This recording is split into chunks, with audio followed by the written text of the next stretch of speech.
Здравейте, приятели! Включвам се с едно шорт видео с въпрос какво ще ни донесе любовта през тази седмица.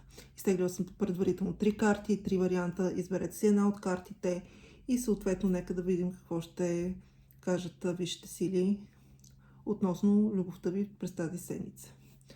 Готови ли сте? Първи вариант. Петицата пентакли в стандартното таро е една доста тежка енергия, лоша карта, но тук, както виждате, това е среща, може би събиране след раздяла за някои от вас, които са в енергия да са скарани, да са разделени, сдобряване и така нататък. Втори вариант.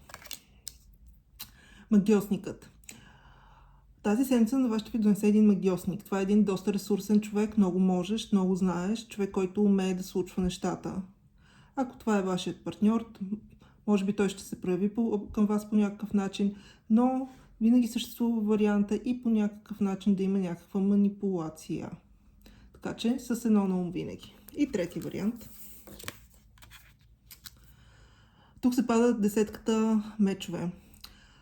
Част от вас през тази седмица няма да се чувстват особено добре. Съответно, поривът им за излизания, за срещи и така нататък ще бъде прекъснат от някаква ситуация, която няма да е много приятна, ще ви донесе много черни мисли, но имайте предвид, че това е само във вашата глава. В физическия свят нещата могат да не стоят толкова лошо. Това е десетка, която ни казва, че вече е време да излезете от тази енергия. Така че не стойте в нея, излизайте с приятели, забавлявайте се, лято е, слънцето грее и точно сега е време за нови срещи и запознанства. Хубав ден ви желая!